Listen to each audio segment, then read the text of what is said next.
Hi, my name is Mitchell, and I'm going to be showing you a little bit of a Python tutorial. And in this tutorial, we are going to assume that you're coming with a base knowledge of Java. So there may be some parts that we'll brush over, but hopefully this will help you get used to Python if you're coming from Java. In this lesson, we're going to be using it's hosted on EdStem, and we're going to be printing various things or running these code blocks throughout to show you what it's like, and you can interact with the code thus. So to start, we will start by just giving you a little bit of information about Python variables. And variables in Python do not have any explicit types. That's the most important thing for you to know, probably. We can use this notation with a colon and the type as an annotation, but this is not enforcing anything about the types, actually. So here in this code block, you can see we have these various variables that we define, but we actually don't need to include any of these types, and the code will run the exact same and produce the same result without them. Further, we can reassign the type of a variable to something of a different type. So you might have seen we had C is a string, it's hello. Later I can define C equals 3, and in our results, we'll see C is equal to 3. So you have to be very careful when you're using these, as the types are not enforced. Also, for the naming of variables, we use something called snake notation, where in between words we have an underscore and everything is lowercase. The next thing that I'd like to talk about is casting. In Python, we can cast variables types just as we could do in Java, but the notation for this in Python, the syntax will be the type that you're wanting to cast to, and you'll put the variable that you're casting in parentheses within that.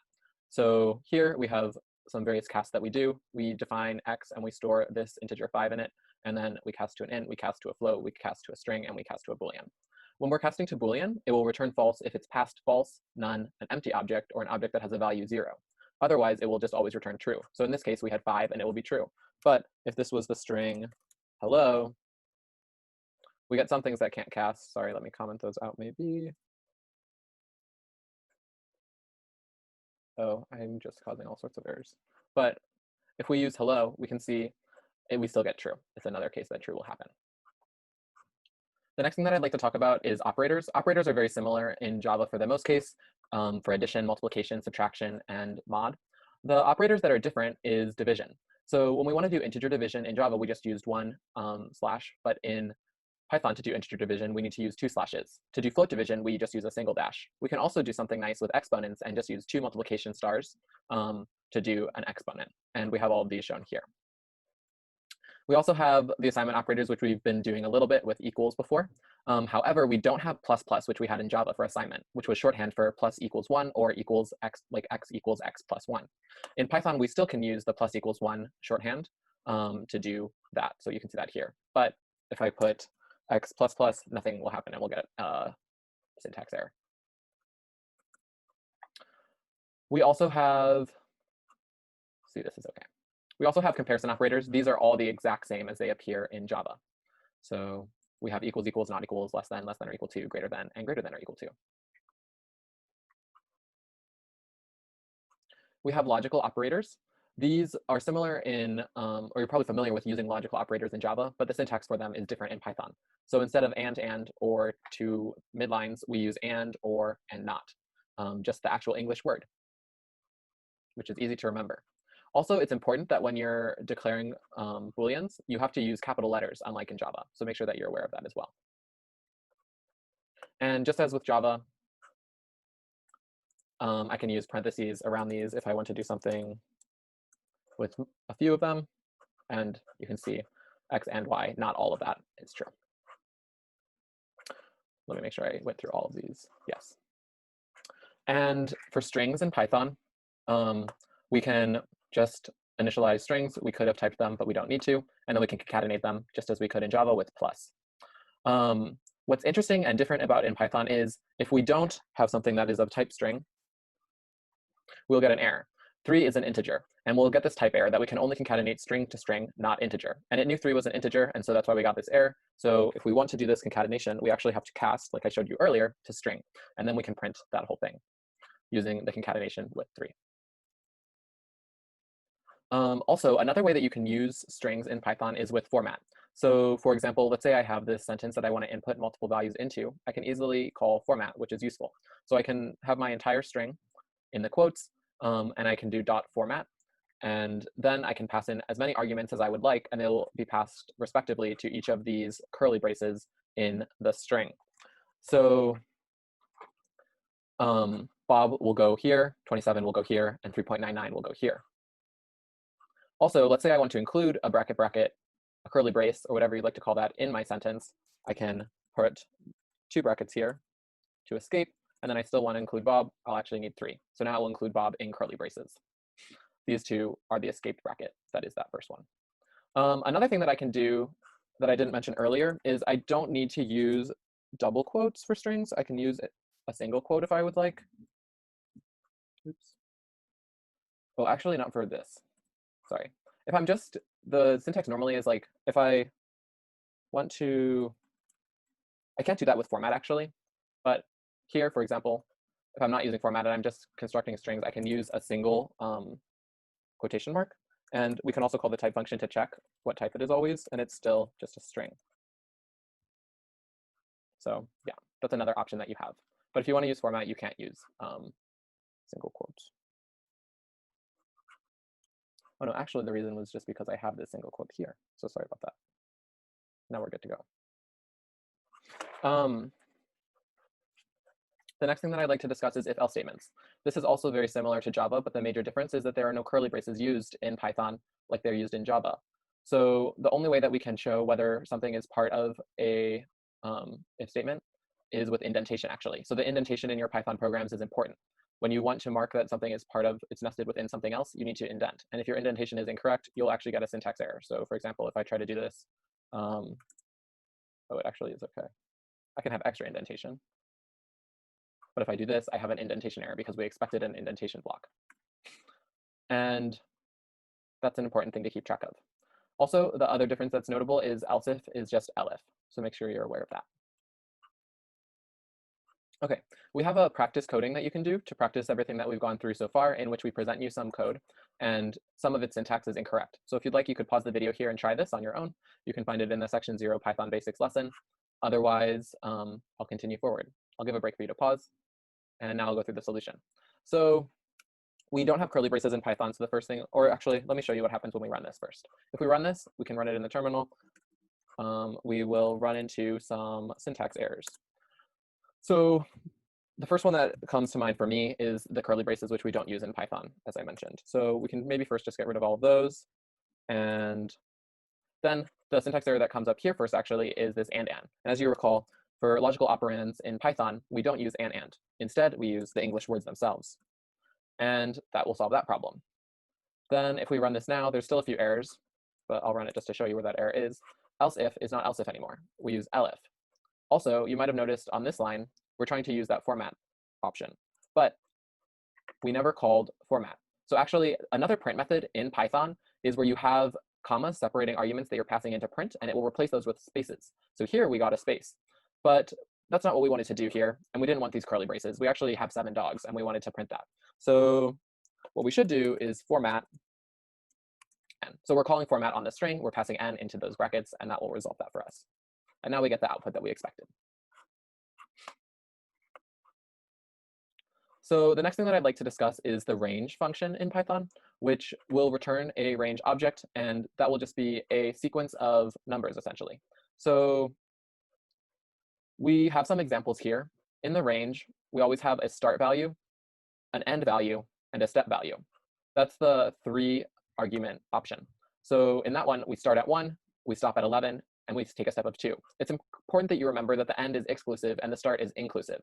So in this example where we had 1, 11, 2, we start with 1, we take a step of 2 each time, and then we don't include 11 because it's exclusive. The other option is to only pass 2 arguments. And in that case, the default step will be used. The step is excluded, and the default step value is 1. So if we had this range with 1, 5, what will we get? We'll start with 1, and we'll do 1, 2, 3, 4. The final option is to exclude the start and use the default start and exclude the step, and we will just pass the end in this case. So in this case, we just pass, it ends with 6. It will start with the default value of 0. It will step with the default value of 1, and we'll have 0, 1, 2, 3, 4, 5. So those are some examples with range. And here we're using the for loop, which I will talk about now. So in Python, we also have for loops just as with Java, but the syntax is quite different. And you can think of the for loop in Python kind of like a for each loop in Java. And what it will do is it has this local variable that will be storing what you're iterating over. And you can kind of think of the in as the semicolon in the for each loop in Java.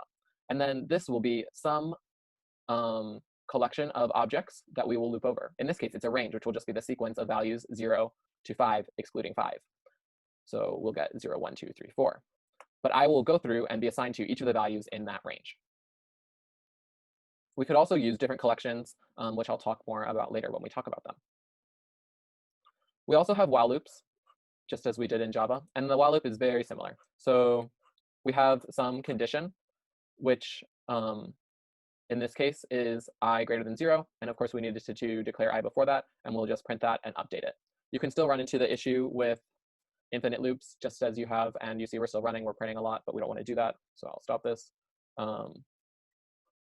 But if we just decrement by 1 each time, we will finish. And we will continue until this condition is false, just as of course with Java. Now we have another code along for you to practice using loops. So if you'd like, please pause this video, and then I will explain. Okay, now I'm going to explain the answer. So here in the first task of this, we want you to use a for loop to print out every multiple of 3 from 0 to 12. And there's a few different ways we could do this. We need to use the range function, of course, but there's multiple ways that we could come up with this range, but I'm just going to show one. So we'll say for I in range, and we want to print out every multiple of 3 from 0 to 12. So we'll start with 0. We want to finish with 12, and we'll take a step of 3. Now, will this work? Actually, this is a typo. Remember, the end value of the range is exclusive, so we will not include 12, but we actually want to include 12. So we need to do from 0 to 13 with step 3, and we'll just print out I. So that will do that. Let's try this, just to test us. There, 0, 3, 6, 9, 12. Perfect, we got all of them. Now, the second task is to convert the following Java while loop into its Python equivalent. To make this easier, I'm actually just going to copy and paste it and edit it. So we don't declare types in Python, and we don't need semicolons. So we can just start with I2. We don't have curly braces, so I can delete those. And also, we don't have system.out.println, we just have print. So we can get rid of that. And lastly, you may recall that we don't have plus plus in Python. We need to do plus equals 1. Or we could use the full I equals I plus 1. So now if we run this, we get the same result. You also don't need these parentheses if you don't want. That's optional as well, although it was not optional in Java, of course. Great. Now I will continue on. We'd like to discuss a little bit about lists. So lists is an ordered series of items. You can kind of think of it a little bit like an array in Java, but they're much more flexible in Python, and you can do a lot more with them. So in this example, we have a list of colors, and the list contains strings, but they don't only need to contain the same type. Let's say I don't like green. Actually, I do like green, but whatever. We can replace it with 3, and 3 is an int. It doesn't match the type of all of these, but it can still be in the same list with them. Let's revert it back. So that's one thing that's important. Just as with Java, though, it does start with 0 indexing. So the first item will be at index 0. The other interesting thing is we can have negative indexing, which will start from the back. So the last will be starting from the back, and we'll go 1 from the back. If you have negative 0, I don't think this will work, actually, but I don't know. Oh, nice. So negative 0 will just be the first one. It's equivalent to 0. But if we have negative 1, it will go 1 from the back, and that will be purple. If we go 2 from the back, that's pink. It's the second from the last. So that's what the negative does. And also, we have the length function, which just will tell us how many elements are in the list. We can manipulate lists in a number of ways that I'd like to discuss now. So here we have the same list of colors. And if we print that, it actually prints it quite nicely for us in the exact same way that we declared it. We also have various functions we can use to modify this. So the append function will add an element to the end of the list. Here we append orange. We also can insert at a specific index. So we can specify the index that we want to insert it at and the element that we're inserting. We can also remove, which will remove a specific element. And finally, we can delete by position using this delete. And then we can change the element at an index by subscripting to that index and specifying the new element that we would like to have there. And all of these are shown here and this. So these are ways that we can modify lists in Python. Another important feature of lists in Python is slicing. So here we declare the same list of colors, and now what we do is we can specify a specific slice of that list, a portion of it that we would like to extract. So we will start at index 1 and we'll continue to index 3. We will not include index 3 because the end index, as with most in Python, is exclusive. So we'll conclude indexes 1 and 2, which is green and blue. So we can see this here. However, there's more features than just this. Besides just the green and blue, another thing that we can do is not specify an end index. And that will include everything after 1. So it's just the start all the way to the end, which is green, blue, pink, and purple. We can also only specify an end index, which will mean that we'll start at the beginning and we'll just go up to index 3 exclusive. So we'll include indices 0, 1, and 2, red, green, and blue. We can also use negative indices just like we did before, which will start from the end. So here we start from the end and we go back to indices and we include that index to the end. So we'll include pink and purple. Finally, we can include a step just like we did before. So here we start at the beginning because there's no first indice. We continue up to, but not including indice 4, and we're taking a step size of 2. So we start with 0, then we do 2, and then we don't include 4 because it's exclusive. Another thing that's notable is you could just include the colon alone. And what this will do is include the entire list. So, it will include the entire list, just as if you have no start, no end, you'll include the whole thing. So that is slicing, and that's another important thing for you to be aware of. Finally, we have some other ways we can generate lists other than the way that we've showed you. So for what we showed you was specifying the values at the beginning. But let's say we wanted to generate a list of squares, and we want to do that for all the values between 1 and 11 exclusive. So we need to square all of those, and I'm lazy, so I can't calculate all of those squares. This would be one way to do that. This is syntax for making an empty list. And then we're going to loop through all the values in the range, and for each of them, we will square them and then append them to the end of the list so that we'll get them all in it.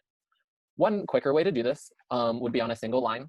And for that, we will do squares is equal to x exponent 2 for x in range 1 to 11. So we need to use the same variable in this expression. We can put an expression on the left side of the 4, and then we'll have the variable that we're going to use and the thing that we're going to loop over. It's kind of like an inline for loop. And then we're going to calculate all of these and include them in the list, which is why the brackets are on the outside of that expression. So these are both two equivalent options for doing this, and either okay to use because they'll give you the same results. It's just that this you might see sometimes, so we want you to be familiar with it. As you can see, the two results are the exact same. Now we have another code along for you to practice working with lists. So if you'd like, please pause here. And now I will go through the solutions. So the first problem is to generate the list A equals 3, 6, 9, 12, 15 using list comprehension. List comprehension is what we call that inline list generation that we had before. So we'll have A is equal to a list, and now we have to think about what we want to include in that list. The values are 3, 6, 9, 12, 15, so they're changing by 3. So I'm going to do I times 3 for I in range, and we're going to include 1 times 3, 2 times 3, 3 times 3, 4 times 3, 5 times 3. So I will do 1, 2, 6, and we won't include 6 because it's exclusive. Next, we want to add 30 to the end of the list. So I'll just do that with append, but there's other ways that you could do that too. Another equivalent way to do this would be A plus the list that just contains the element 30. Either is fine. Add 0 as the first element of the list. So here we can use insert, and we'll specify index 0 and include 0. So this is the indice and this is the element. Then we want to create another list B with the same elements as A, but without the last. So we'll exclude the last. How could we exclude the last of A? So we'll do something like B is equal to A, and then how do we exclude the last element from that? Well, we want to include everything up to the last, and we won't include it because it's exclusive. So we'll start at the beginning, then colon, and then up to the last, which is -1. We won't include it. And then we want to add 312 to the end. So we could do this one element list 312, which will just append the two lists, or we can do b.append 312, which might be a syntax that's more familiar and comfortable. Then we want to remove the second last element of B. We can do this with delete that we had, and we have to specify which indice we're going to do. The second to last element, of course, is -2. So these can get funky because there's so many different ways to do things with lists, but these are things that hopefully you'll be comfortable with. Let's run this. Print A, oops. Print B. Sorry. Let's run this just to show you. Python list.py. Oh, what the? Oh, it's never called. The way this was set up was kind of annoying. So let's do this. A comma B is equal to lists, then we will print. So here, these are the lists that we expected. We appended 30 to the end. We removed the last element. Oh, weird. Second to last element wasn't removed. So Oh, it wasn't removed. No, it should have removed because we took this, we appended 312 to it, and then we didn't delete it. Strange. What happens if I do this here? Yeah, I think that actually might be strange. I've never seen this delete used before, but if we wanted to do that, a different way we could do that is we could take b is equal to b from the beginning to the second to last, which won't be included, plus b at -1 to the end. And now if we run this, oh, maybe I just am confused about what the second to last element is.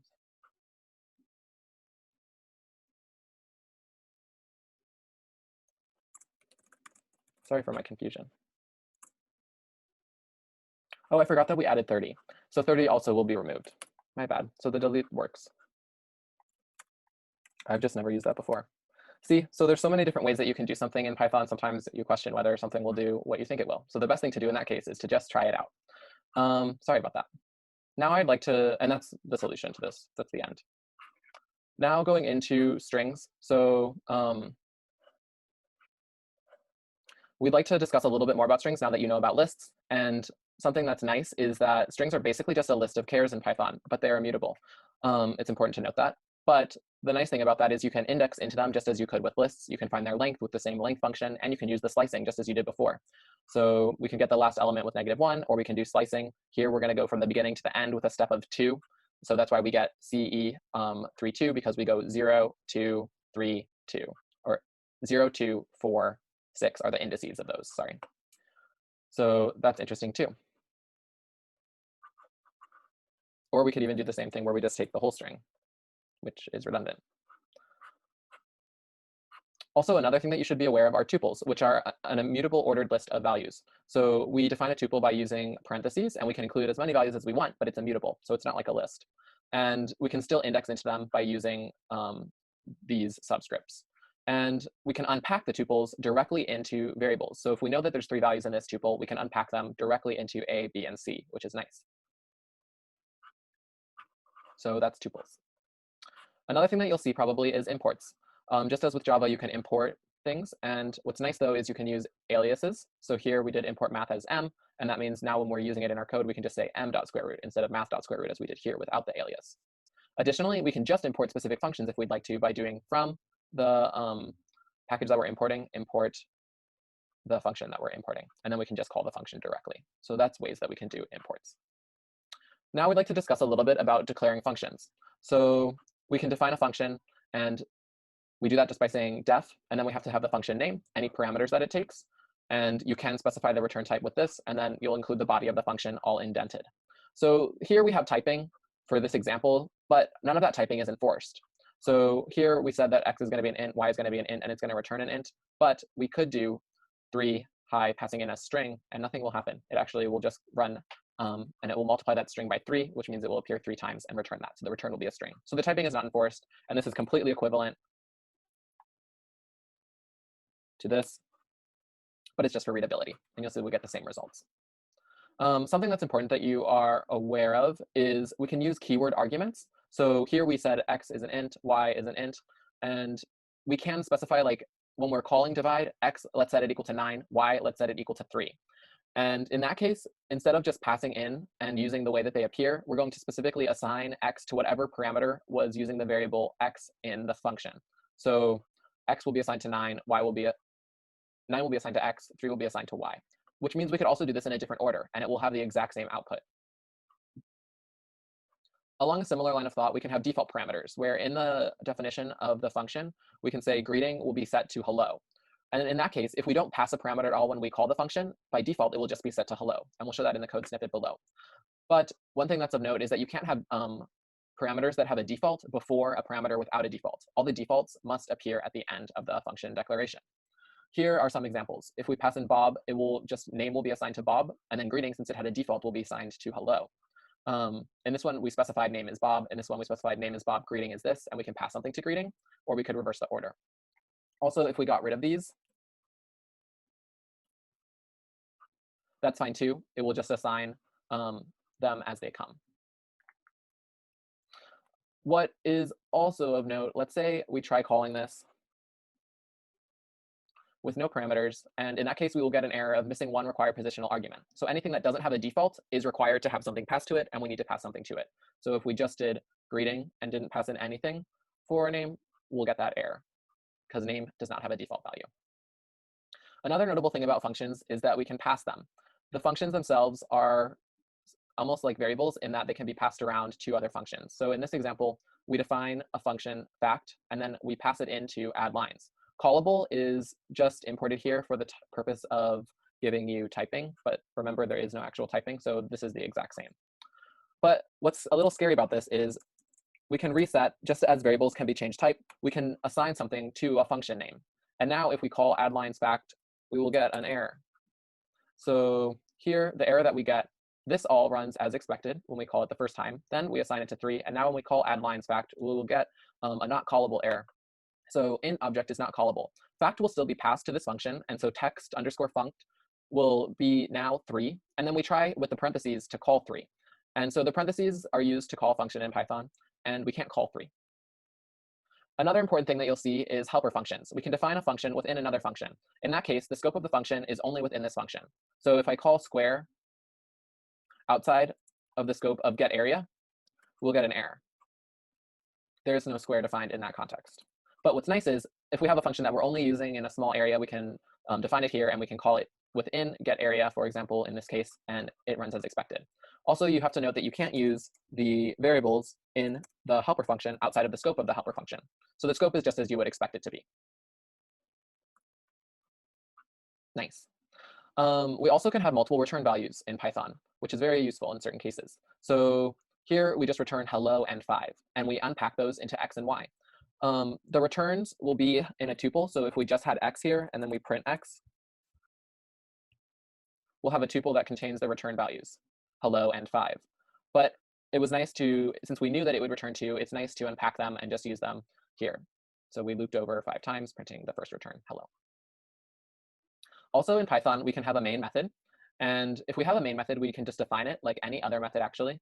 And if we want it to be called when we run the file python filename.py from the terminal, we have to have this block of code. If name is equals to main, then call main. So what this does is if we call it from the terminal, it will run main. If we got rid of this though, main will never be called and nothing happens. We now have another code along for you to practice using functions. So pause here, and then I'll go through the solution. Okay, in this code along, we need to define a function called findMax. So what findMax should do is it will take 2 integers and just return the larger one. So I'll just say a and b, and we're just going to return the max of them. We could use an if-else expression to do this, or we can use Python's built-in max, which just takes the max of the 2 values that it's passed. So let's test this. And it asks us for numbers, and we just get the max of the 2 of them. Nice. So now we're going to talk a little bit about sets in Python, which, as you're probably aware from Java, it's a collection of unique elements. So this set is equivalent to this set. In Python, we can declare sets using curly brackets, and so that will mean that these will all be in a set. So actually, though, 3 and 3 are not unique from each other. So we'll just have 1, 3, and that will be an x, which is equivalent to this set. So another way that you can do this is you can use this constructor initializer for set, or you can use the curly brackets specifying values. This is also equivalent to just having the empty curly braces. They're equivalent. Oh, actually, they're not equivalent because that will be a dictionary. My bad. Sorry about that. And we'll get into dictionaries now. Before we get into dictionaries, though, actually, let me just also note that we can call, in addition to adding elements with .add, we can remove elements from the set with .remove, and we can use the same length function just to determine the number of elements. We can also use in and not in to check whether something is in the set, just like in English. Now for dictionaries, which are like maps in Java. Sorry before, so if we just had this empty, it will actually be a dictionary, even though those are used for both sets and dictionaries. If we don't use, if we use colons in addition to our commas to separate the values, we'll actually be specifying a dictionary. And on the left side of the colon, we have a key, and on the right side of the colon, we have the value. So it's just an unordered collection of key value mappings, just like a map is in Java. To access a specific key, we can use it just like we're subscripting into a list. So the key was Grace, and that will give us H. We can also reassign by doing the same thing, just subscripting into this key and assigning it to now Hopper. Additionally, we can loop over the key set by calling .keys, one of the dictionary methods, and that will return the key set, and then we can either check whether something is in it or loop over it. If we don't use anything, it's the same as just going over the keys. Something interesting that you can do, though, also is we can go over the values by doing the same thing. And now we'll just loop through all of the values, Hopper and Hamilton.